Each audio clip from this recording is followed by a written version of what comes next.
Good afternoon, everyone. So nice to see you. Thank you for joining us. This is our official call to order for the City of Urbana Public Arts and Culture Commission. But you have the names, right? Or you want me to just? Okay. I can take roll after your initial statement. Okay. You know what? I've got old eyes. This is a little bit small, this like 3-point font. So I'm going to use what was on the email because it's a little easier to read from. That's fine. Okay. Pursuant to the gubernatorial disaster proclamation and the declaration of emergency for the city of Urbana, Illinois, related to the COVID-19 pandemic, and in accordance with changes to the Open Meetings Act, Public Act PA 101-0640, it has been determined that an in-person public meeting is not prudent or safe at this time. Members of the public body will attend remotely using Zoom webinar. Members of the public may attend via Zoom or view meetings remotely on Urbana Public Television through Comcast Xfinity on channel 6 and 1096, or i3 broadband on channel 6, or AT&T UVerse on channel 99, and streamed on the web at https://livestream.com/Urbana. I think that's the end of it, isn't it? Yes. So now you're ready. We're ready to take roll, please. Absolutely. First is Commissioner Howard Sheen. Are you present? I am. Commissioner Heather Rose. I'm present. Commissioner Sarah Buckman is currently absent. Commissioner Frank Modica. Present. Commissioner Barbara Hedlund. Present. Commissioner Lori Fuller. Present. Commissioner Blair Ebony Smith is absent, and Commissioner Gonzalo Pinilla present. And we do have quorum. Okay. Great. Well, we have to move on to the approval of minutes from the previous meetings from September 14th and October 12th. Yes, they were uploaded, but I'm not sure folks have had time to necessarily review them. So I imagine that you may not have, commissioners. If you have not, they do appear on the page on our website, under our commission website, where all of the information for tonight's meeting is. But I'm also open to moving that to December, and you can approve them all at once if you'd like at that meeting, and which would give you more time to review. Yeah, great. Would you like to move that to that meeting? I'm in favor of that. Do we need to take a vote? I don't believe we do. Or can we just all raise our hand? Mm-hmm. If you're in agreement, raise your hand. Yeah, that's no problem. We'll move that to the next meeting. So we'll table that till December.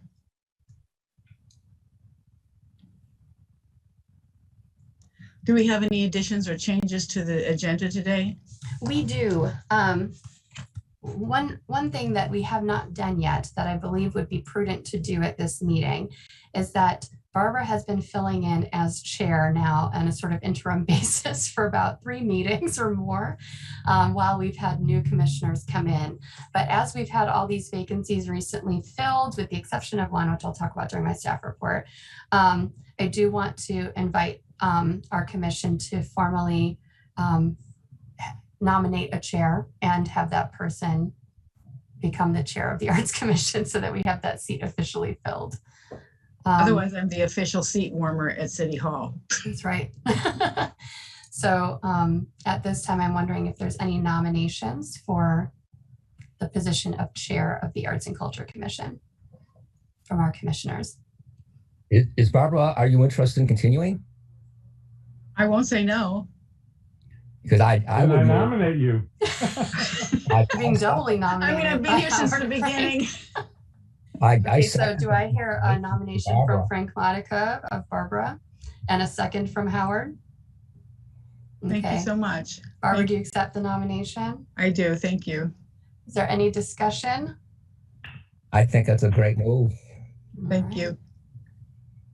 For anyone who is unfamiliar, Barbara has actually been on our commission since its inception. So she has been at nearly every meeting of the Arts Commission for the last 13 years. Plus the original planning commission the year Yeah. before. The original task force. Well, fantastic. Can we go to a roll call vote? So first and foremost, Commissioner Shine, excuse me, Howie. Do you vote? Aye. Well, you nominated, so I assume I that's a vote yes. yay. Commissioner Heather Rose, Yes. Commissioner Frank Modica, Yes. Commissioner Lori Fuller, Yes. and Commissioner Gonzalo Pinilla. Okay, that motion passes. All right, I also want to Thank you all. do a quick thing and shout out our Commissioner Frank Modica for publishing his first poetry book recently this month. So that's just a kind of congratulation. Frank, do you want to show your book? I'm assuming it's sitting next to you somewhere, isn't it? His book is titled What We Harvest, and it's his first book of full-length book of poetry. Oh, wow. Mm-hmm. And I think Frank's planning a book release soon, but here it is. Oh, very nice. Congratulations. Very nice. Thank you. Yeah. I know Who that probably published feels it? good. Did you publish it yourself or did you have a publisher? It's published by Kelsey Books. It's a small outfit out of Utah. Oh, congratulations. Thank you. Yeah, congratulations, Frank. Addition to the agenda that we need to note is Brian Stark will be presenting on the Flamenco Jazz Reunion 2021 Urbana Arts Grant. So we'll just add that to our grant presentations for this evening. And it was my error to have not put it on from the previous month. We moved it forward. Yeah. But that's it. Okay. Well, you might help me with the title of his presentation again, because I didn't write it fast enough. I Sorry. sure will. Yeah, I sure will.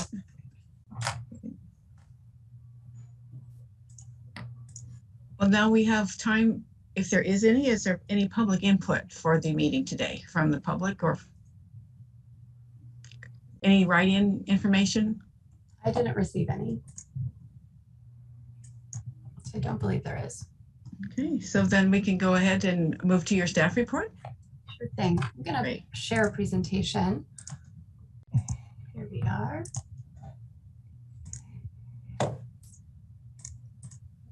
So this is your November staff report from the Urbana Arts and Culture Program. I want to begin by always kind of giving you an update on the status of COVID-19 and its impact on our programs. We have made a number of moves to move towards increased in-person programming. Some of our programs do remain virtual, namely Young Artist Studio continues. And we do believe that with the introduction of vaccines for kids as young as 5, which is the age range. Actually, our program is 5 and up. So we imagine that soon that program may be able to move to in-person, but that's been one of our programs that has remained a virtual program. But we have been making use of hybrid programs and really just following any guidelines set forward by our local public health district and working to still share relief program information with artists. I always make a comment at the beginning of each meeting about kind of our staffing updates, and I want to particularly shout out Jonathan Cuenca, who is on our call today. Hi. So this is Jonathan. Jonathan's our fall executive internship intern through the Urbana High School program. So he's been interning with us for this fall semester and is also seeking an internship in the field of engineering for next spring. So if you know of anything, please let him know. But Jonathan's been working with us on different kinds of events, staffing and planning, and generally just really getting to know the ins and outs of the arts program this semester. We also want to point out that we have 2 other interns. They come to us from the We See You Scholars Program through the University of Illinois through a social work class 461. That's David and Emily. They have a different kind of schedule where they are basically working during their class time. So they work on Thursdays, 9 to 11 a.m. With me on various projects. The primary project they've been taking on has been the development of our public art guide. So we will be releasing a print and online public art guide, and they have had a hand in that, as did our previous intern, Sydney, but they've been able to carry that work forward. So that'll be something that The three of these students, we're hoping will all be present at the next commission meeting in December, because that will be the end of their semester, the last commission meeting that will happen towards the end of their semester, and they'll present to you on everything that they've accomplished throughout this semester with the arts program. These are our current interns at the moment. I also mentioned here a part-time program specialist position is in the works. So we do have that position soon to be announced. It will be a part-time position working with me, and it will be much welcomed help for the arts program. So more information is coming for that. And of course, anywhere that you can help us send it out and encourage people to apply, I'll certainly ask for your help with that. I do want to, of course, reiterate our welcome to our newest arts and culture commissioners. I also do want to point out that we do have one vacancy still, so we are still accepting some applications to form our 9-member advisory commission. We currently have 8 members on the commission. So if you do know anyone who would like to apply, please send them our way to fill that, that vacancy. Some things to consider and keep in mind when you are recommending that people come and apply is that when you do serve in a commissioner capacity, you are unable to apply for things like our arts grants or be paid through our program for different opportunities that we offer, such as teaching a lesson, an art lesson for Young Artist Studio, or being paid during one of our events to perform music or something like that. But if you would like to serve the Arts Commission in that capacity, knowing that there are some restrictions to how you can perhaps benefit from the arts program, we of course welcome your input. We want to always bring in folks who also may represent different art forms that we don't have currently represented on the commission, and always share that out as much as you can so that we can help to get more people involved. As I said last month, we are also going to be putting before City Council a proposal for a youth seat on our Arts Commission. So we will have a designated teen seat for a teenager from Urbana. And so that will also be something that hopefully will be approved in the month of December by the City Council and can move forward for appointing that, that applicant, and they're seeking applications from students in order to fill that first seat. That person will serve a 1-year term, but it will be renewable. The way that's worked out on some of our other commissions that do have a youth seat, in particular the Sustainability Commission, is that they've had a high schooler that was appointed their freshman year and has continued to renew the past 3-4 years. So I think this is perhaps their last year, but we hope to find a student that may also be interested in hanging out with us a little bit longer than a year if they're interested. Most important thing going on for us is it's arts grant season. So we're accepting arts grants currently. Our application portal is open. It closes on January 16th, 11:59 p.m. Central Time. I tend to get a lot of applications in the hours leading up to that, but we of course always encourage people to plan early. I do offer one-on-one grant support through drop-in hours, and we will also be doing a number of small arts grant workshops, one at the University of Illinois, a couple in the Urbana community, and one out at Parkland College. We will have one be recorded so that it will also be possible to view it online in a virtual way, but the drop-in hours allow that one-on-one support for anyone applying to get feedback on a proposal. We are using, for the first time ever, Neighborly software. So our arts grant recipients from 2021, some of whom are on this call, are a little familiar with that because we had converted all of their applications into this portal. So their final reports are being completed inside our electronic portal. But we do have this as a new software where we can receive, track, and complete final reports for the whole grant cycle. So this is a wonderful new software that we'll be using and hopefully help streamline things for the program. I, of course, want to shout out that the last couple of months, both September and October, have been huge for festivals going on within the city of Urbana. In September, we saw Pygmalion, we saw Pride, we saw quite a number of festivals, the CU Black and African Arts Festival. But October, we also saw CU Folk and Roots Festival, and here's some pictures from this year's festival. We also saw, and of course, I'm sharing these because we are a sponsor through the Arts Grant Program at these various festivals. And we also saw Small Press Fest. This is a small publisher, zine, and small book festival. And they had a number of activities, including zine displays, book readings, both hybrid, virtual, and in-person workshops. They also involved our Poet Laureate in giving a teen writers workshop as part of this program as well. And then this month, we also had a number, and I should shout out, we also did have CU Jazz Festival during the month of October as well. We weren't a sponsor on it this past year, but it's a wonderful festival that brings a lot of jazz performers to our town, but also celebrates our local jazz. I want to share that this has also been a remarkable month for public art unveiling. So I'm going to shout out a few of these right now. The Urbana Arts and Culture Program, Madeline Whitrock, who's actually on our call to present about this, had a mural unveiling on November the 5th. Here we are, which is having done the ribbon cutting.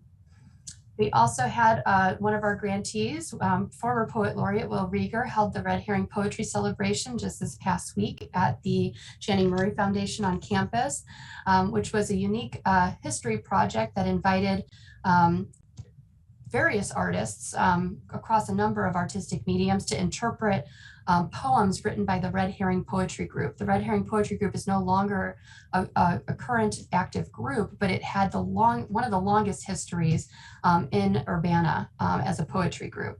And so it was a celebration of poetry, and I want to thank Frank for coming out to that event as well. A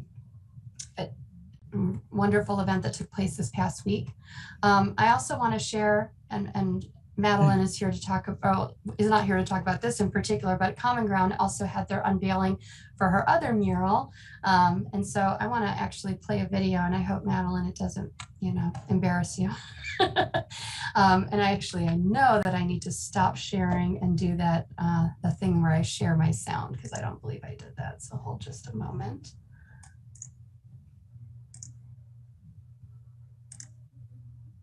There we are. Okay, I tried to embed a video, so we'll see how it goes.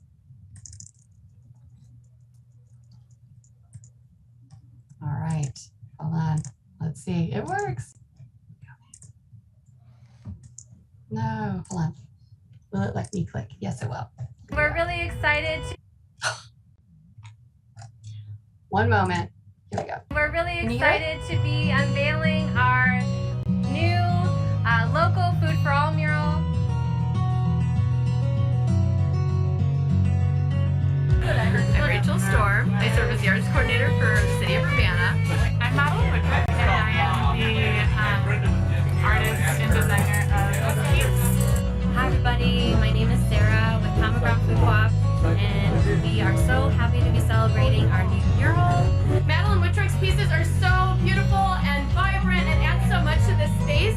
Our goal is to cover Urbana with art, with murals, with sculptures, with music, and this is a perfect weekend that kind of showcases, I think, all of that. This is a way that we can really unveil and show the community all about our local food system here in Urbana. It represents regenerative agriculture and working with the lands and showing our diversity in our farmers. The mural was funded by the Urbana Arts Grant Program. This program has existed for roughly 13 years, and it has been a way to directly support artists through the city of Urbana. Each planter took about 10 hours a piece, so it was like 60 hours of painting on top of the design work. It's all one piece, but each one has its own individual qualities to it, which is really cool. Murals are new to the program, so we allowed murals in just these past couple of years, and it's been wonderful. This cycle we have 6 new murals. This is one of them. Going through all of the different scenes within the concept of the mural was really exciting. Getting to tie everything together with color and each one having its own personality in its own way was really amazing. Some of my favorites are scenes of different community members of all walks of life coming to participate in the local food system, as well as a scene of a dinner table featuring different cultural cuisines. We're going to do a ribbon cutting, folks, which means that I brought the big scissors. These are very fun and very dangerous. And I'm really thankful for Brittany Hyan, who helped me paint a lot of the mural.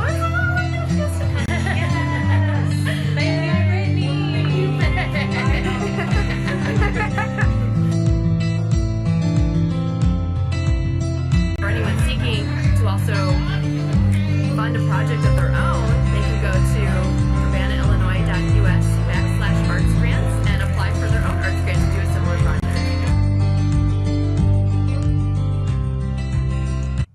All right. So that tells you a little bit about that mural. And wanted to shout it out because, of course, we had an unveiling recently, but also because it does a good job of telling a local history through a mural, and that's something that we really like to see, and hopefully we'll get more applications like that in this next grant cycle. So I'm going to move on to talking about some other things that have happened this past month. We also had the City of Urbana's Downtown Trick or Treat on October 29th in downtown Urbana. It was, if you recall, a rainy day on Friday, the 29th of October. And believe it or not, we still had quite a number of families come out. We counted, I believe, over 70 families came out and came through our program so they could sit for a 10-minute show and then keep moving on.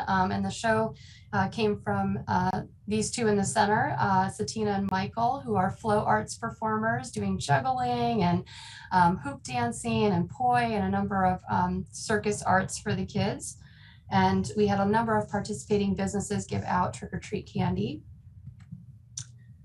I also, of course, have a lot of updates regarding growing community. If you came out to our unveiling yesterday, and I want to shout out Barbara for doing so and representing our commission, we had our last two unveilings of art as part of the Growing Community Public Arts Initiative. So this is our AARP grant that we received in the amount of $20,000 for a community challenge grant project.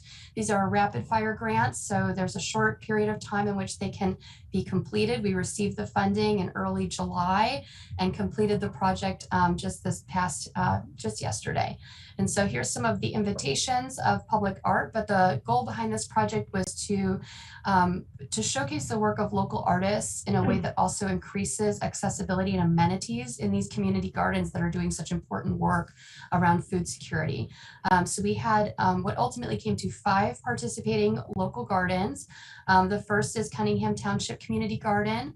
We had Habitat Community Garden, Victory Park Community Garden, Meadowbrook Community Gardens, and Learman Community Gardens. So quite a number participate. And we had featured the work of La Welly, Saba Minetti Tesife, Beth Darling, Cindy Sampson, Koo Wilson, and Caitlin Nelson.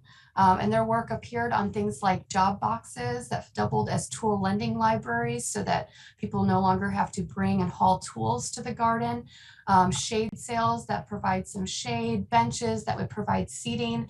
So really trying to create more livability in the gardens while people are able to do the important work that they're doing there. Here's some pictures from some of the unveilings. We also featured peace poles. They're here in this photo that were created by 2 groups of young men at the high schools, both Urbana High School and Centennial, working together to designate this area as a place for peace and to reflect on peace. And what was really meaningful about it going here in the Habitat Garden is that the Habitat Garden is on Hill and Romine Streets, which was a recently, unfortunately, an area where life was lost to gun violence in Urbana. So it was an important place to also designate and install peace poles. We did that with the Krannert Center Peace Project. Here's the ribbon cutting for our Habitat Garden. Here's some of the young people making peace poles out at King Park in Urbana. Here's our shade sail out at Learman Community Garden with the work of Cindy Sampson. This is her piece called Tropical Punch. We also were able to use some of the funding that we received to help enhance other things that were at the garden. So for instance, here at Learman Community Garden, we did a full sanding, priming, and repainting all of their garden beds and all of their picnic tables. And one thing that was really unique about this was that they had a dream of having these things repainted and had picked out paint a while back and picked out the art, not thinking that the painting or anything was happening similarly and weren't really thinking about their paint. Well, it turned out the color that they had picked out that we ended up painting matched the artwork perfectly. So that was really wonderful to see.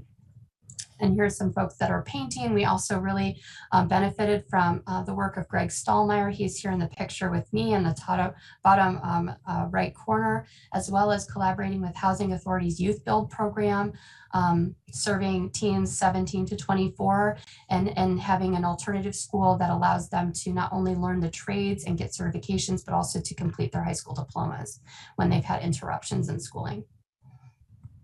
And here's our shade sail out at Cunningham Township. We installed solar lights and we also worked with them and Youth Build to rebuild all of their raised beds and create more of an event space.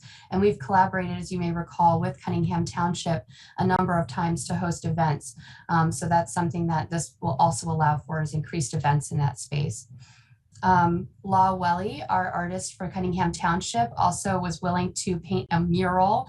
So this was just the mural being sketched out, but the mural is going on the shed and is also of sunflowers and complements their shade sale that went there. And all the young people that came helped participate in painting it. We also, here's the unveiling at the Learman Garden, where we were also able to combine this event with an event that was happening concurrently with a bench dedication to Deke Ziegler, who had also been a very important benefactor and supporter of the garden, who passed away. So we were able to have these events happen simultaneously in support of each other. You all remember, but last month we also unveiled Reef. This is our murals on glass piece that is now on Urbana Aquatic Center. Here's a picture of our ribbon cutting with Jen Gibas. This is the artist cutting the ribbon there. So we've had a lot of ribbon cuttings this past month, and soon we will also be announcing our next round of utility box murals. These are selections from last cycle, but you will see some new utility box murals pop up, and we'll have another report on that in the coming months. It'll be very weather dependent. So if we have some warmer days, we'll install before next month. If not, we may need to wait till spring, but they have been selected and notification will go out soon to the artists. I want to mention, of course, that we do have some other programs that are continuing. Disability Aware Cities was the core grant that we received in collaboration with Krannert Art Museum and PACE. And this really focuses on storytelling through public art. So we will have oral histories recorded and shared, available in Spanish, French, English, as well as Braille and ASL in the children's, and in sort of this children's spinning environment, but truly it's just it's a sign, kind of playfully designed, almost like a playground piece of equipment that will be out in different locations in Urbana, where people can also use it to share stories as well through a QR code. And then I want to mention, of course, a number of the activities of our Poet Laureate. Our Poet Laureate continues to participate, as I said, in quite a number of things. She recently completed a workshop in collaboration with Dream Girls, really focusing on, and HVNT, really looking at the kind of grieving process and using writing as a tool for healing in the aftermath of gun violence. And it worked specifically with women who lost children, who lost sons to gun violence in Urbana-Champaign, and did a workshop with them. There's going to be a similar repeat of that workshop. And she also did that Teen Writers Workshop as part of the Small Press Fest. She's been a flutter with different things going on. She participated in a national conference. And involved her young people from the Writers of Oya on that. And as you heard last month, the Writers of Oya also released their first audio album of poetry. Here's some pictures of events. We also recently closed the applications of Urbana's Youth Poet Laureate program. So our hope is to also name a Youth Poet Laureate before next month. So hopefully at next month's meeting, I'll be introducing the new Youth Poet Laureate. And that will be a person 13 to 18 years old who will represent us as our inaugural Youth Poet Laureate. I think we are the first, I believe, the first or second city in Illinois to have a Youth Poet Laureate. And Ashanti will be sort of wrapping up her tenure, but also be able to help mentor this person, and as will the next Poet Laureate for the city of Urbana. A couple other things to feature, of course, during CU Folk and Roots Festival, we were able to team up for our Young Artist Studio programs, which continue every third Sunday of the month at 3. We had an instrument petting zoo, and this was outside in Cherry Alley at the Urbana Free Library. So you could see a number of youth came out. Here are some of our presenters from the CU Folk and Roots Festival, some familiar faces probably to some of you. And the youth were able to hear different instruments, but then we spent the remaining time trying them out. We also are continuing our art show and tell, so young people can also share work that they've been working on. These are very young people, 5 and up, for art show and tell, and you'd be surprised what they come and bring. And then I want to mention, of course, that our Great Art Doors pieces are beginning to come down. We always say that they're up until kind of frost time or until the beginning of November, mid-November. So these should be coming down soon. You'll probably see them start to leave if they haven't already. And those include Harvest by Kim Curtis, that's at Weaver Park. Waiting to Fly, Mohan Tracy's piece at Crystal Lake Park. Between Dog and Wolf, Eka's piece in Southridge Park. And Melt by Greg Stallmeyer. And also Pod Number 7 by K. Hieronymus W. That's over in Learman Garden. You will also recall that we have our very own piece that's in front of the city building. This one will also be removed in the coming weeks. So if you haven't been out to see these, now is your chance. They're coming down very soon, and we will plan to do another round of the Great Art Doors. We've been really heartened to hear that the Spurlock Museum, 40 North, both the park districts and our program really want to continue it. And so this has been a lovely addition and a collaboration from both cities and the campus. For anyone unfamiliar with this program, the artists receive a $1,000 honorarium to create a piece of sculptural art that can go in either a designated neighborhood park or a community garden. And we select some different parks and gardens each time. Artists of the Corridor will continue to have Durango Mendoza's work on display from now until the end of the year. And we will have some new pieces to share with you in the new year. I also want to point out that we do have the art pole banners going up in Urbana. So if you haven't seen them yet, they feature the work of a number of local artists, and these are now on our street poles throughout downtown Urbana. We did have some damage to some poles from weather. So as soon as those poles get replaced, we will also be adding the remaining ones, but every artist has at least one piece up currently. We are going to have Imagine Urbana come work with us on a couple of different programs soon. So the 20-year comprehensive planning process will involve some work with the arts program. Both eventually a visioning with the Arts Commission in the coming year. We talked about maybe at one of our spring meetings, they'll return and actually be able to involve our new commissioners in visioning for our arts scene 20 years into the future. And they're also going to be co-sponsoring some events that we do that help encourage the public through the arts to envision what their arts scene could look like 20 years into the future. We also have the relief guide from Americans for the Arts that we continue to use and promote granting and relief opportunities. Of course, our grants are not relief grants. They're not general operating grants, but they do serve in a similar role. So we're promoting both at this time.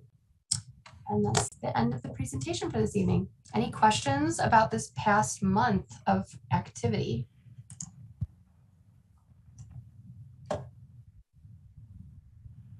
All right. Where do you get the energy to do all this?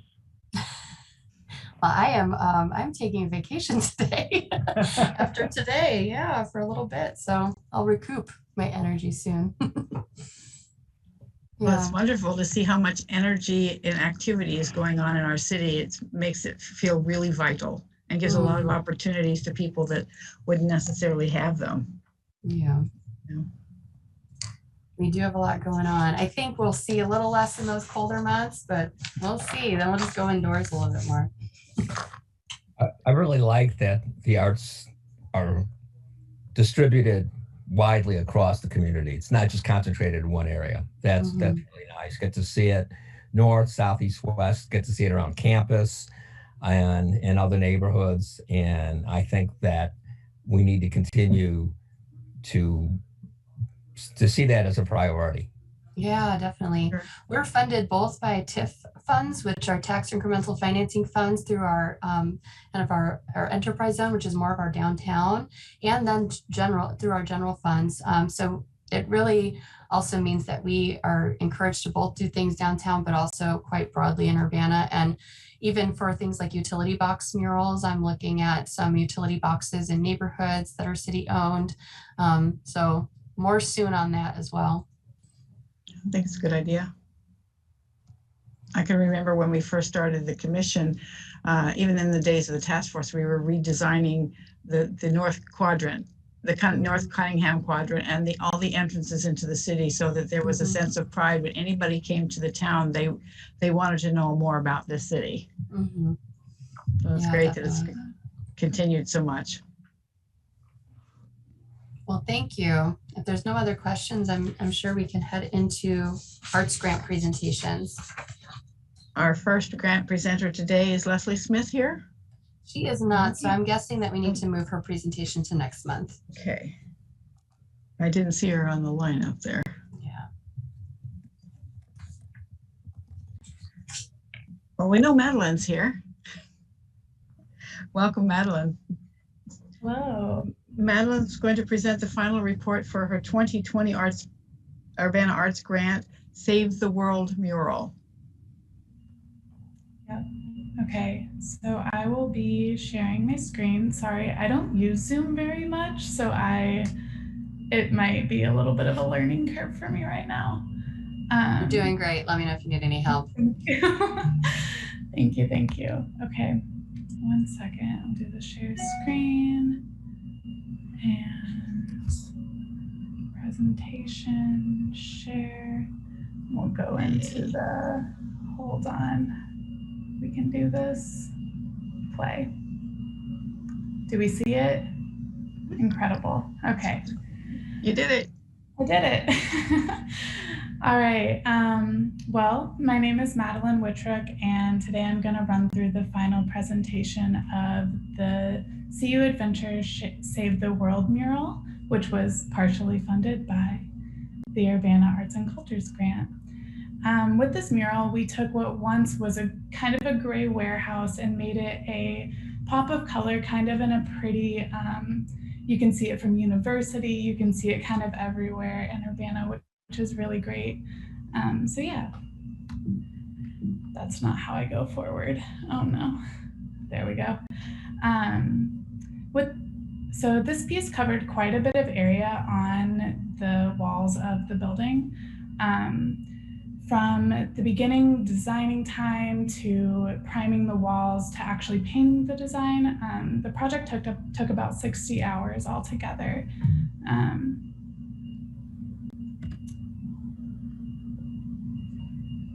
While working with Chris and Ann Lukeman, I really wanted to take elements of their pre-existing branding and to create something that we could expand on it and then just create something that's vibrant and intriguing while remaining cohesive with what they already currently have. I worked with the different iconography, the style, and the color scheme that we already love about CU Adventures, and I added a few new elements too that were kind of my personal artistic touch that if you've seen my work at all, I do a lot of wavy lines, a lot of little stars, things like that. And I feel like it really allowed me to add my artistic voice to the piece while also remaining very CU Adventures, which was really fun. And then I kind of wanted to just go through from start to finish what the process looked like. I always love doing things like that. So I'm just gonna walk through some different things. So here is the main wall that got painted. This is in the priming stage. So just laying out a white coat of paint so that all of the colors can pop off the wall and it'll all go on smoothly. As you can see here, some of the teals started to get blocked in color-wise.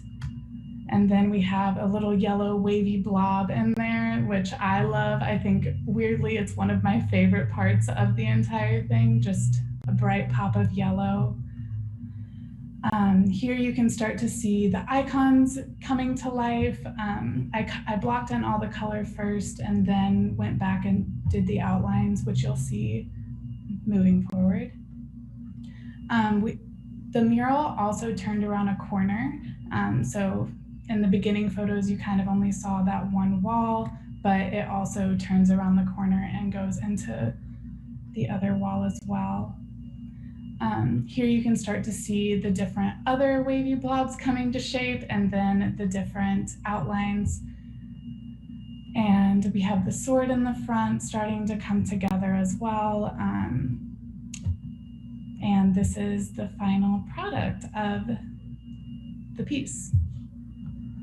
So something that I also really thought was important about this piece specifically, when working with a business as fun and interactive as CU Adventures, I really wanted to think about how the mural could be an extension of that energy that they already bring to this community. So from far away, you see a cohesive piece of artwork, but from close up, people are able to interact with the different elements. You can bravely hold the sword before starting your quest, get abducted by the UFO, imagine you're seeing your future in the crystal ball. This extra element of interaction is what I feel like really sets this mural apart from being just an art piece. The mural is kind of the start of the adventure before you walk in the door of CU Adventures. I'm so thankful for Chris and Anne for working with me on this project and for the supportive arts community here in Urbana, and for the Urbana Arts and Cultures Council for making such an effort to fund different projects like this in our community. It's such an asset as an artist, and I've now, as you saw earlier, I have been a part of multiple projects that the council has helped fund, which is really wonderful. So yeah, thank you for your time. Thank you, Madeline. Congratulations. Thank you. Oh God, how do I stop it? Sorry. It's all right. Okay, we've all been there. Questions for Madeline about this project from the commissioners? I have one. Yeah. For anyone who might be listening or not aware of the location, could you tell everyone where this place is located? Yes, I don't have the official address right in front of me. I can look it up. I think it's 302 North Broadway. Yeah, that sounds about right. I'm like, I feel like I looked at it so many times today alone that I'm like, of course I'm not going to remember. But yeah, 302 Broadway. You can see it from University if you're just driving along, and also just once you get into the parking lot as well. And what is another local landmark where someone might be not realize it's there? And it's across from Station Theater. Yes, it is across from Station. Oh, okay, great. Opposite direction. So across from Broadway Food Hall. So if you're at Broadway Food Hall, and it's across the street is the entrance. Great. Yeah. Wonderful. Well, congratulations, Madeline. Wonderful addition to Urbana's landscape. Thank you. It'll probably be especially vibrant now that it's getting darker and colder. It'll give everybody very positive vibes every time they see it. Wonderful. That's what we hope for.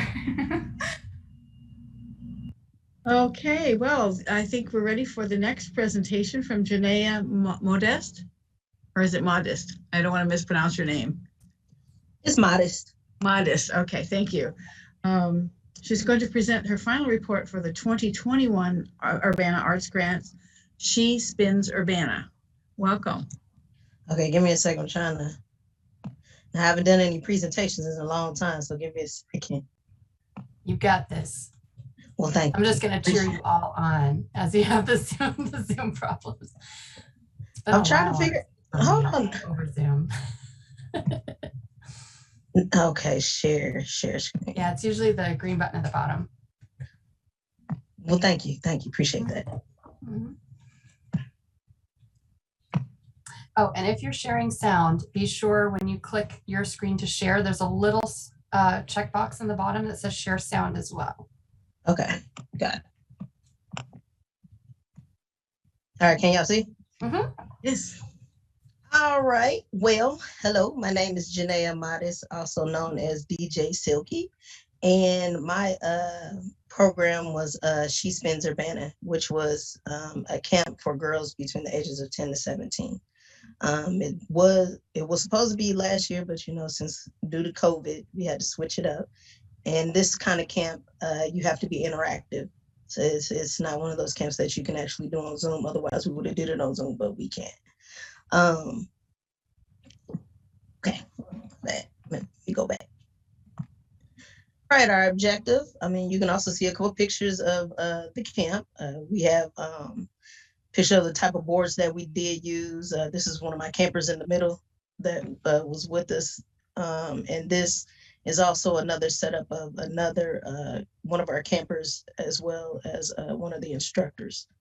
So our objective, I'm going to go through the introduction, and then we're going to go through how many participants, what was learned, our showcase, and so on and so forth.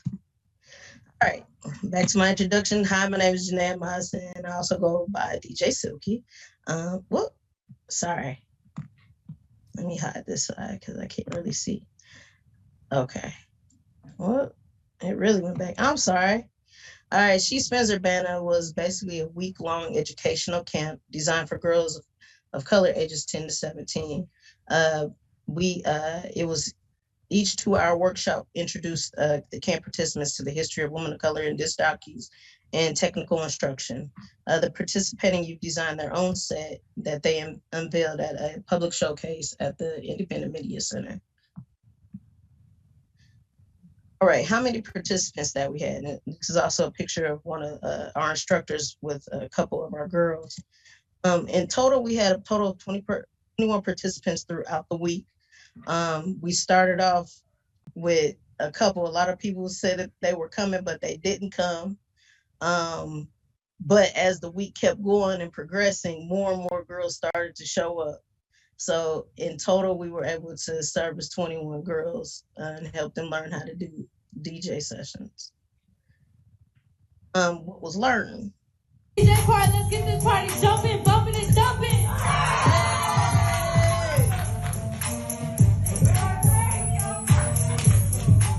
What's up, y'all? It's DJ still in the building. I hope y'all ready to tee up.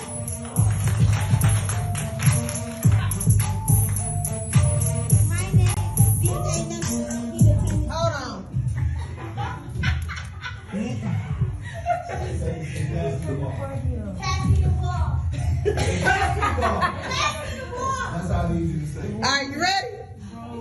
You ready, DJ Now? You ready? You got this. My name's DJ Ness, and I'm gonna turn this party up. Okay. So besides them learning how to DJ, we also taught them how to be able to control a party. So that little section was helping them get over the nervousness in talking in front of crowds. So they learned the history of DJing.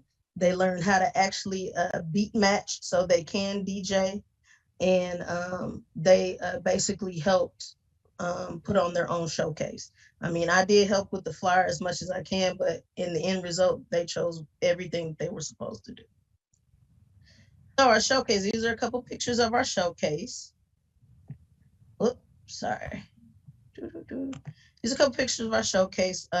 We actually were outside in the alleyway of the IMC, and we, got a tent out there. They did their own thing. Each participant did their own showcase.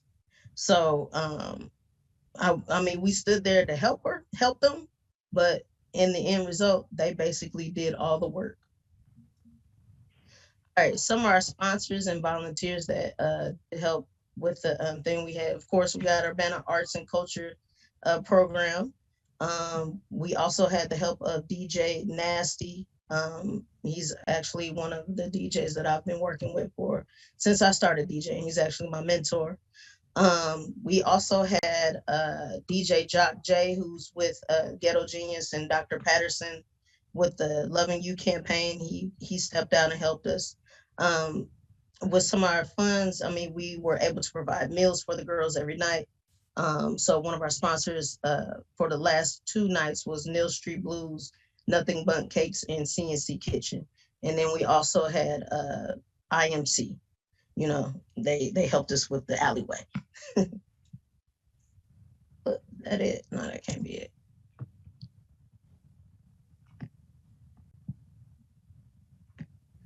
All right, that's pretty much the end of the participation. Did anybody have any questions for me?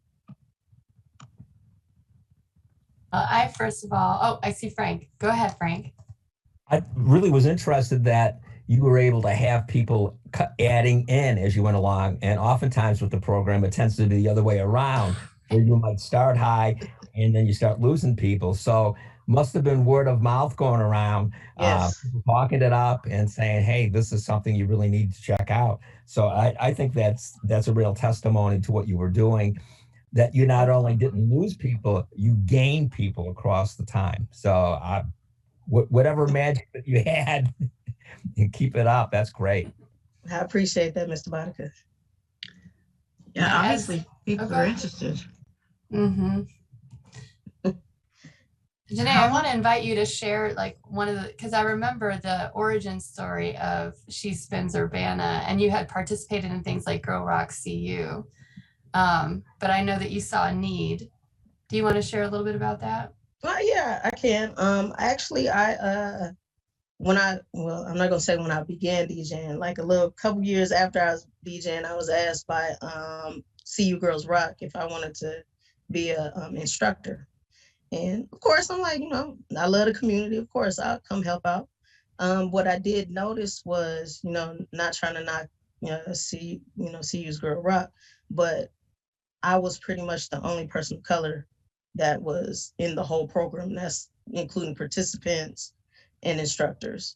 And so that basically was the gist of like, okay, I want to do something that pretty much is able to reach anybody, even though my camp was, working towards just girls of color, we actually had other participants. We had a Latino girl, we also had a Caucasian girl. It was open to everybody. And honestly, that was the main goal of it, to be open to everybody and basically make it open so people know about it and are able to come to it. I know CU Girls Rock is small, and honestly, they're amazing. Don't get me wrong.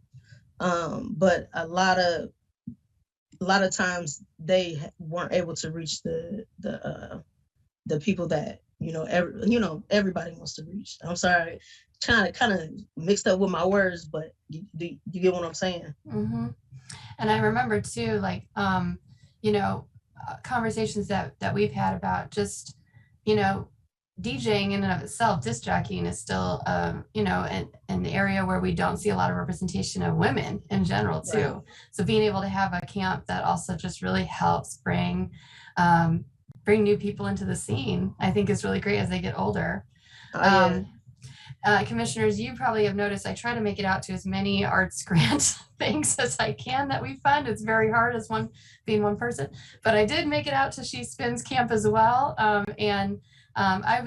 I wasn't able to come to the showcase, but I came to the camp during the week and was able to see just the different stations that were set up. So some people can be working on learning how to use the turntable. Some groups can be working on like their public speaking, and and it's just really phenomenal. So I just want to give you your propers. It was just really wonderful, and I love to see that you were able to involve so many collaborators like the Hip Hop Express, Loving You, Dr. Will Patterson's work, and that's really wonderful. And I think that sharing those educational pieces, I'm hoping that also means that collaborations with the university and things like that are in the future. Oh yeah, definitely. I'm sure it could help sustain the camp as well. Oh, definitely. And also, I mean, can I put this out there real quick? Mm-hmm. If y'all do have a chance, the girls Beast Team, that's Beast Team, that's happening at Lincoln Square on Sunday, from 4 to 6. Mm-hmm. I'm going to be out there, but one of my girls from the camp is actually going to be DJing. Oh, so if y'all can come out, especially with that program, and then come out and listen to some good music.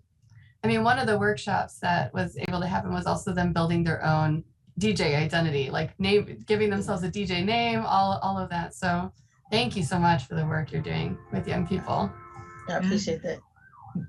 I have a question. When you're in the middle of this class, do you have time to teach them about working with their clients? For example, if they had to DJ for a wedding reception, and how to work with the client so that they pick the music and keep a flow going during the evening, so that it really, when everybody leaves at the end of the evening, they know they were moved. Do you have a chance at that point, or is it just too much beginning?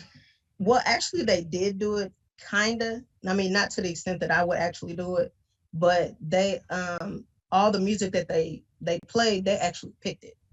Mm-hmm. So they basically were learning how to, basically play to your audience. Right. And then, you know, I had each group, they had their own set of music. One of the girls, I know on Thursday night, she actually got with the rest of her teammates and they made their own list. And they honestly, they rocked it, you know. I was kind of surprised because y'all picked it up a little bit quicker.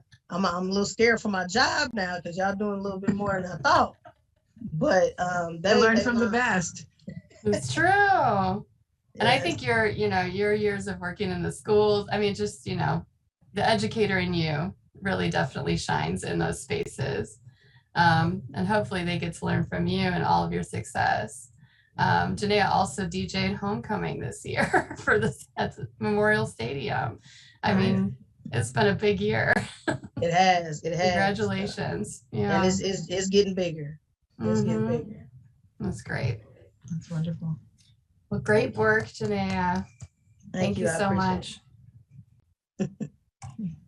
Hello. So I'm gonna welcome Brian. Introduce Brian. I'm sure he's anxious. Brian's got his family hanging out with him. I'm happy to see that. She said Brian Stark and Company. Brian Stark and Company are presenting on the 2021 Flamenco Jazz Reunion and Urbana Arts Grant. Flamenco Jazz, that's what it was. Flamenco Jazz Reunion. Hello, everybody can hear me okay? Mm-hmm. Hello, well, thank you to Urbana Arts Grant for supporting this project. And it was basically just one concert that we put on. And for those of you who don't know me, I am a jazz musician and doctoral student at the University of Illinois, saxophone player actually, but I've always loved flamenco music, and I've had the opportunity, thanks to funding from a few on-campus organizations, to start a relationship with David Chiriboga, who's a flamenco guitar player based in Chicago, makes his full-time living actually from flamenco performance and collaboration, so he's a full-time professional in this music and has spent a lot of time in Spain learning from, people who are close to the source. I guess I'll share my screen. I got some stuff I can start doing. So I'm going to try to share my whole desktop, and hopefully as I switch screens, you'll be able to see what I've got. So we've got, can you all see that? Mm-hmm. Okay, Urbana Flamenco Jazz. I should put this up first. So anyway, so the point of this is I call it the Urbana Flamenco Jazz Reunion because this is the first time we've been able to work together since the pandemic started, and basically bringing together all the threads that we started prior to COVID-19 and hopefully launching some new things coming up afterwards. So August 19th, let me pull up the document. So August 29th, 2021 was the performance. We had 130 in attendance, in addition to 10 local students and community members who got to perform alongside our guest artists.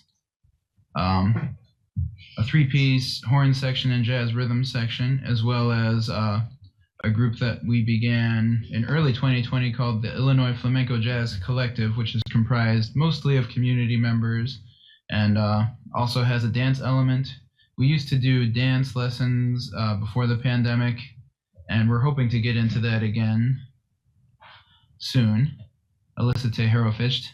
And this was a chance, so all these different groups got to sort of play in alternation with each other and simultaneously with each other, and our guest artists sat in with them for some of the songs, and some of the songs we got to do just as the local band.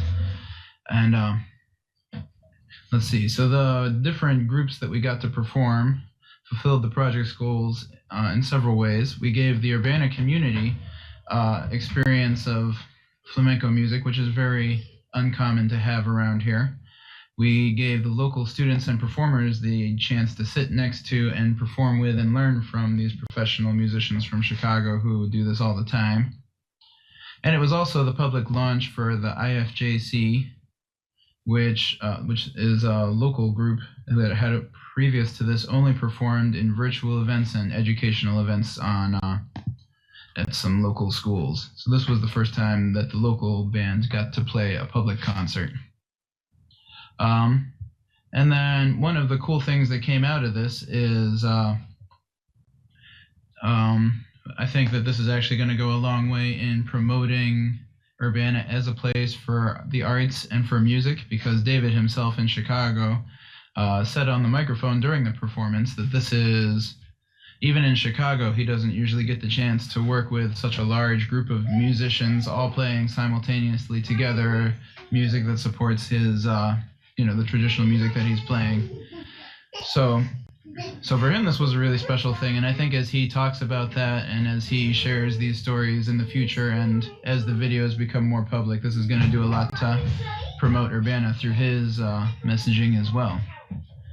And we also had some additional support from the Urbana Free Library, who contributed financially in addition to creating the events and doing a lot of promotional work for us, including an appearance on the CI Living program on WCIA.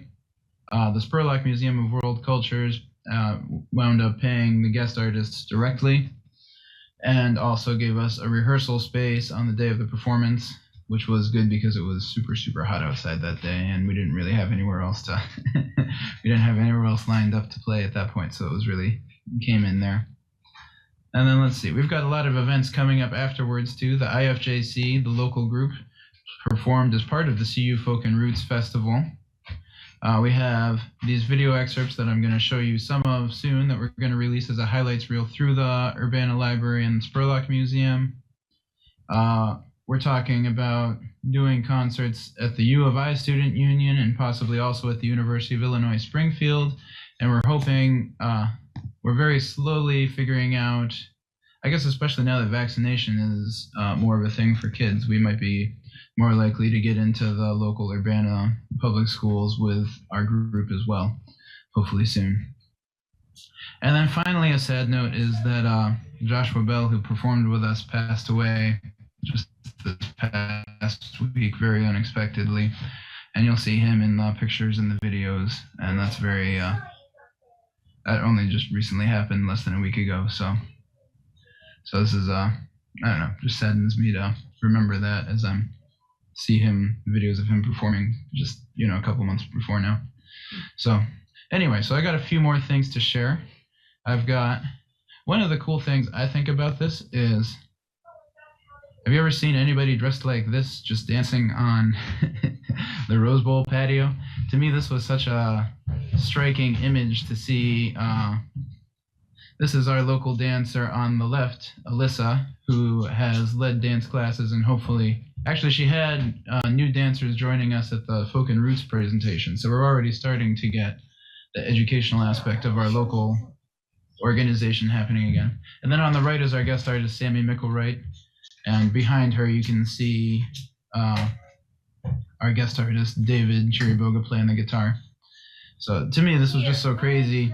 You'd see it right in the middle of Urbana, all of a sudden, these people with colorful costumes doing choreographed dances from Spain that just never get to see around here.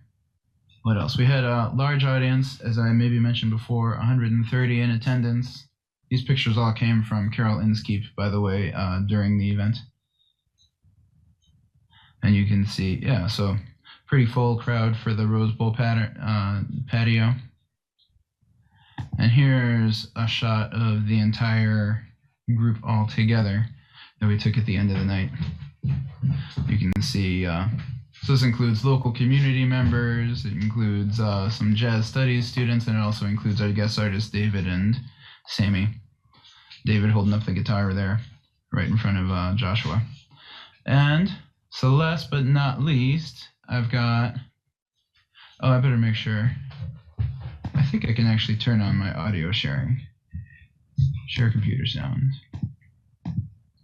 So here's a video. We got 3 snippets. The first snippet is our local dancer and our guest artist dancer dancing together on Sevillanas from earlier in the evening. The second one features our jazz ensemble performing leading into dance routine by our guest artist Sammy, and the last one is the song Tu ven a mi, on which the entire musical ensemble from all the different groups got to play together at the very end of the night. So this is about a minute and a half of stuff, and this video was taken by UPTV and hopefully will be premiering there too. There were other people that threw in their support for us since after the grant was granted. So here we go.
You like that song? Is that your favorite song?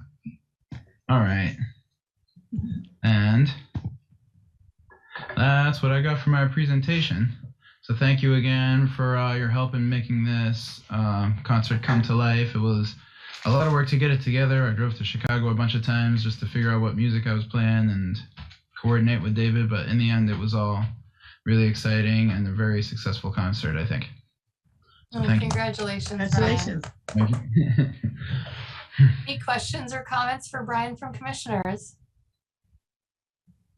That's your question. Brian? How was your audience? Did you have good attendance throughout the evening?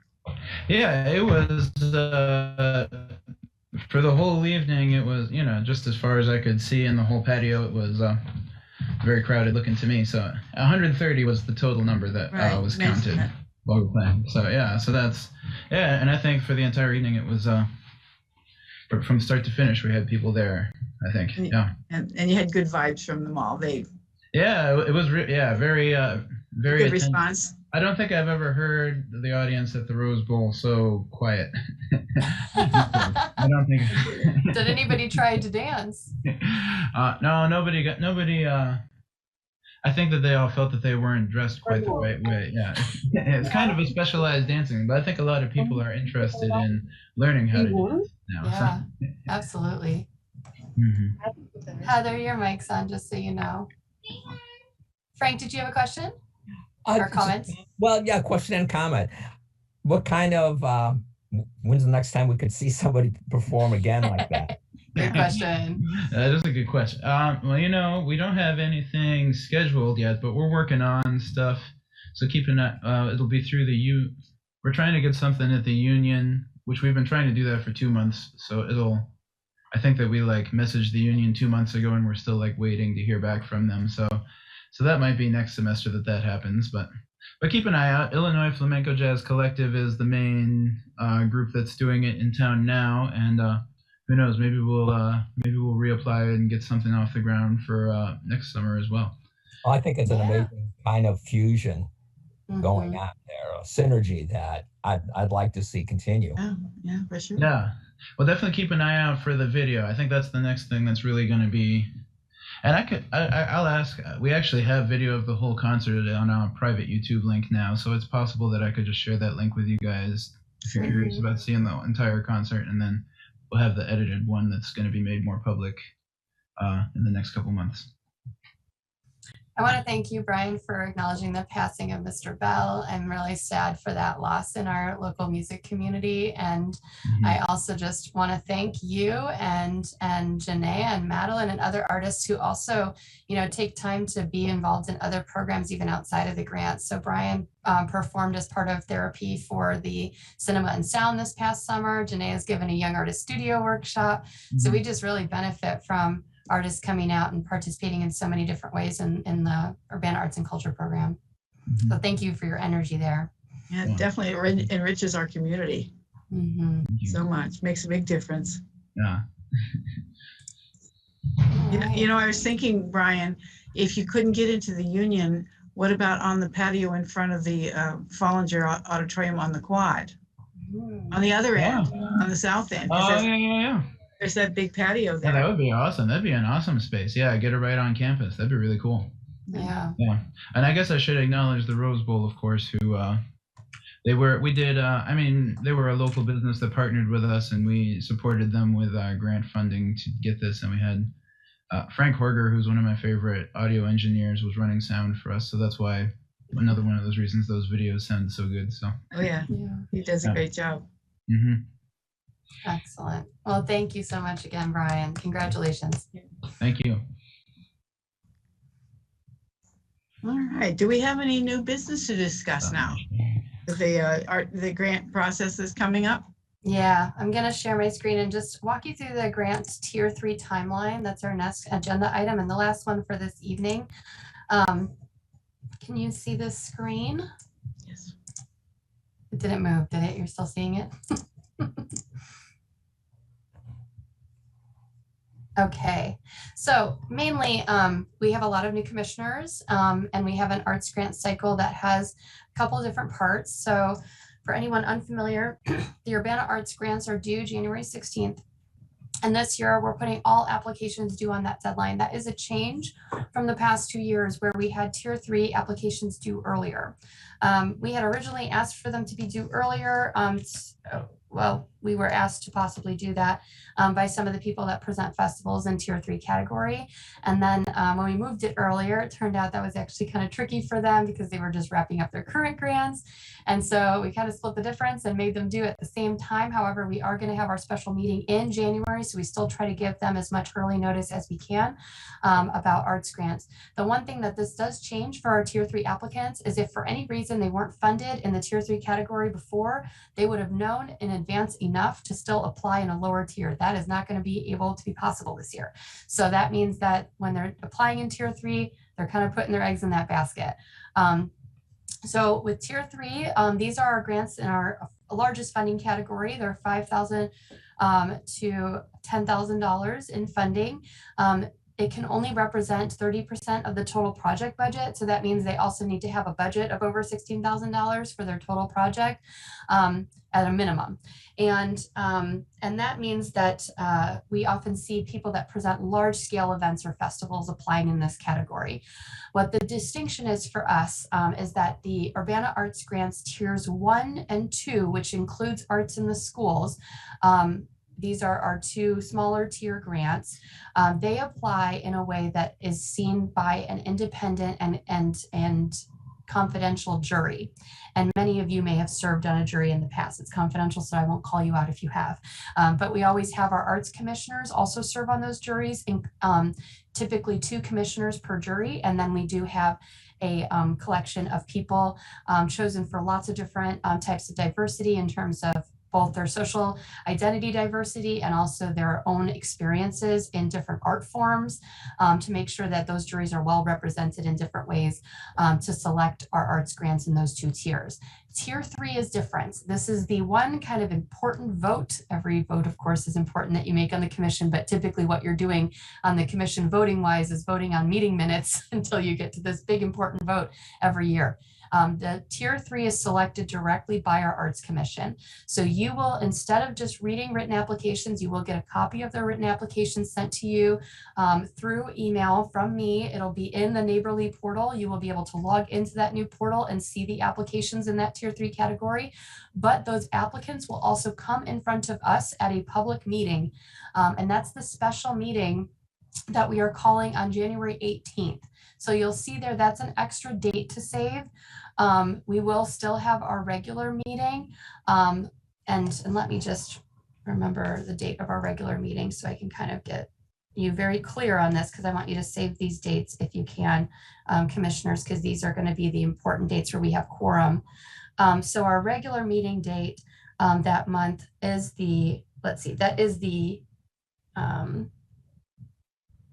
11th. So January 11th is our regular meeting. And then the 18th will be our special meeting of the commission. And then we will have our February meeting as usual. So on the 18th is an extra meeting to add to your calendar.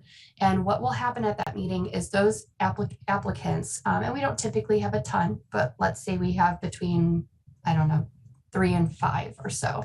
Maybe we'll have more and I'll be surprised this year, but we typically have around between 3 and 5 applicants in that category. They will come and they will present to you their proposal for an arts grant. You'll be able to ask them some questions about their proposal, and you will have already received their written applications at least earlier that day, or hopefully I can get them out to you by the 17th because I received them by the 16th. So you won't be expected to have like read them thoroughly, but you need to, if they're there for you, if you want to reference them, and you'll be hearing from them directly, you'll be able to ask them questions about their proposal. And then you get a scoring sheet given to you at that meeting, which you are permitted to take home. If we're still doing this on Zoom, it'll all be virtual anyway.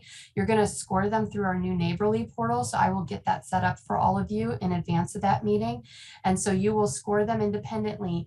The scores are considered a draft. And what happened, and the reason being is because you will also have an opportunity to dialogue. So what happens is you submit those score sheets to me. And then what I do is I actually formulate based on your scores, a proposal. You give both a score and you're going to give a funding suggestion. So you have a certain amount of money that you'll be given in this tier, and you will decide as an individual first how you would dole out that money based on the score that you gave.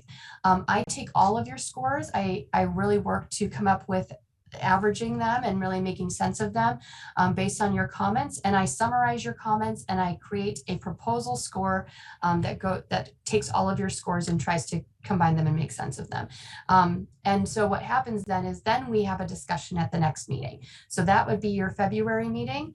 We're going to have a I present that proposal based on your scoring, what I had seen that you are recommending, and that recommendation becomes something that you discuss and then vote upon. The discussion is something I really want to emphasize. Do not feel pressured to vote right away that we agree with it.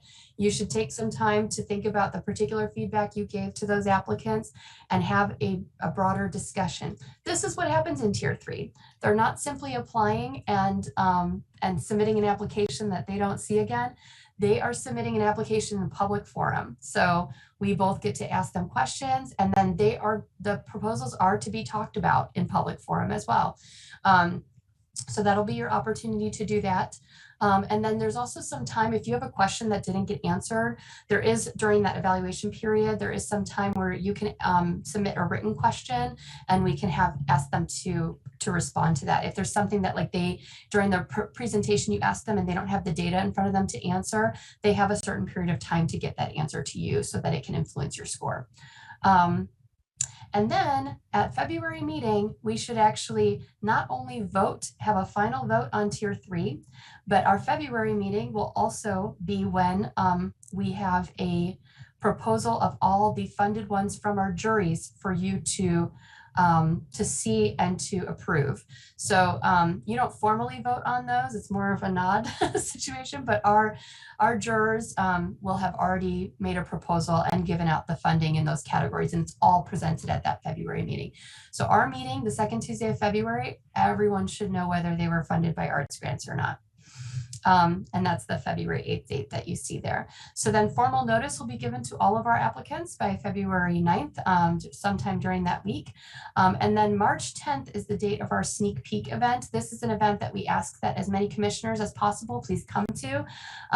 At present, I'm thinking that will be an in-person program.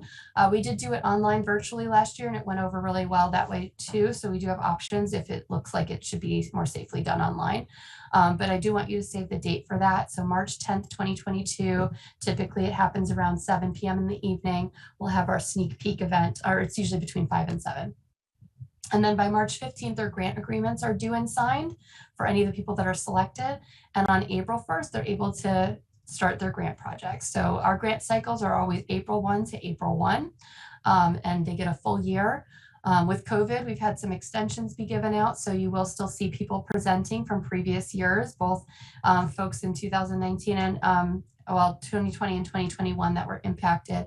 And I've really been harping on anyone who has had some extensions and really needed to wrap things up. So that's how the schedule will go this year. And I wanted to make sure that you heard that, got to ask any questions that you have, especially all of our new folks, in case you have any questions about that process that I can answer early before we get to January. So any questions, comments, things I forgot, commissioners that have done it before, or any advice you have if you've done it before? I just had a thought when you were reading through and I was grabbing all the dates and sticking them in my calendar. If, for example, we had to resort to online, what about maybe getting one of the local television shows to, or even on Urbana Public TV?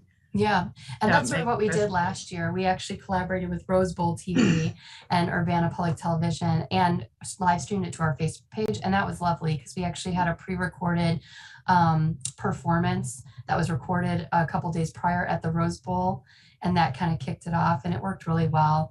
So commissioners, as a heads up, I will be asking you to also participate in a jury.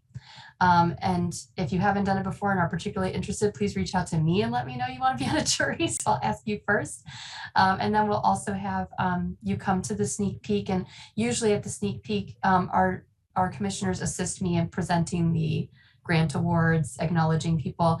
The sneak peek is really a new name we gave to the Arts Grant Celebration. It really made it more open to the public and really wanted to make it less of a more private party for the grantees and more of a public showcase of like, this is what's to come for your grant, your arts scene in the next year, and get excited, you know. So that's something that we've been able to shift in that way. But we've had commissioners present the awards, say a few words at it. So don't be shy because I might be asking you to do some of those things for that event too. Any other questions or advice about the process? Frank's gone through it too. Gonzalo's gone through it too. Any advice, you two?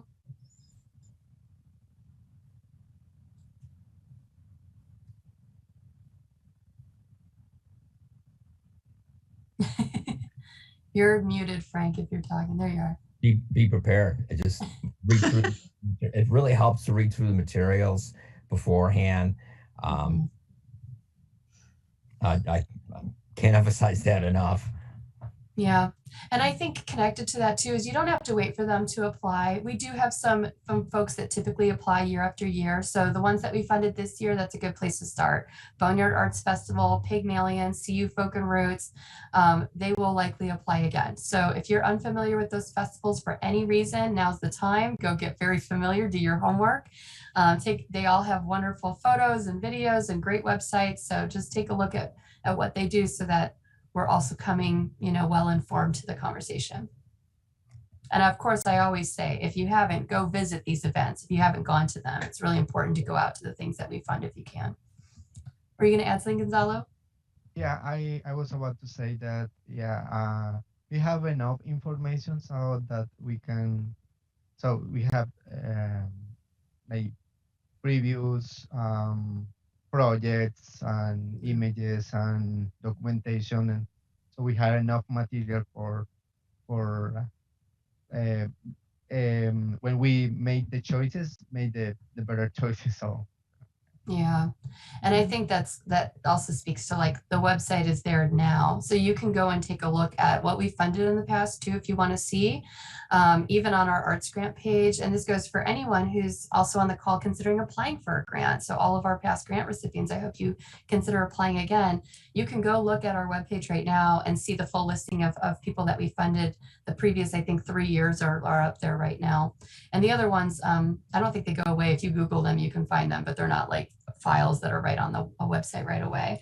And you can watch our sneak peek from last year if you're interested and want to see how it goes. It's a video that's still available on our Facebook page if you have Facebook and can check that out. All right. Well, that's all I wanted to share. I just want to make sure that you all had that date. Please save the date of January 18th. It's very important. It's an extra meeting, but it's an important one for you to be at. And if for any reason you can't be at it, it's not one that we need quorum for because you're not voting at that meeting, but it will, of course, will be recorded. So if you can't be there, definitely you'll be asked to watch that recorded meeting. But if you're not there, you're not going to be able to ask any specific questions that you have that could inform your evaluation. So we certainly ask you to be there. is there a chance we might be, is there a chance we might also include them on a Zoom call if they had to be out of town, but they want to be involved? Do you mean commissioners? Mhm. Yeah, what we can do is commissioners cannot meet in more than groups of 2. And that's something to understand too about your role as a commissioner for our new folks. So pursuant to Open Meetings Act, if you talk about business with more than one other commissioner, it should be a formal and open meeting available to the public. So just be mindful of that when you are having any conversations pursuant to the arts and culture program in general. My experience is that that's not necessarily happening a ton out of our meetings, and that we usually use our meetings as the spot to brainstorm. I think if anything, I will probably be the resource to anyone who has questions if they watch the recording. And like I said, if somebody had if they weren't able to come to our special meeting, they watch the recording, they realize they have a question for that applicant, they can, and there is a period of time in which we can ask them in a written way, and they can give a written response that would then be shared to the whole group. Yeah.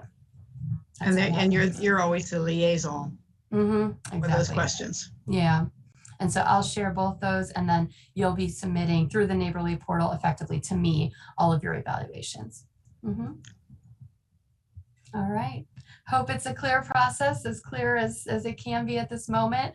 I think once you go through it for the first time, new commissioners, then you get a real handle on it. All right. And all the folks that are still on the call that are past grant recipients, get those applications in, due January 16th. Yeah. And that's it. Great. That's it from me. So I think you can call the meeting to a close if there's no other business. I was just about to ask if there was any other business before we close today. I don't think so. I don't think so. No. Well, it's wonderful to see all of you and hear all the presentations and learn what's going on in our community. It's really great. And I think back of all the years that I've been on this commission, and there are many, but but I think of how it took a while for us to be visible in the community, and our program has just increased greatly since the early days, and even the grant process has gotten much more streamlined, and every year it's improved. And so have the offerings because people began to discover what was going on here. And so our work is spreading in a very, very positive way. So I'll leave you to, we will adjourn this meeting. I want to leave you on that positive note. We're making it happen. Thank you all so much. Good to see you. Yeah, thank you, Barbara. Stay safe. Bye.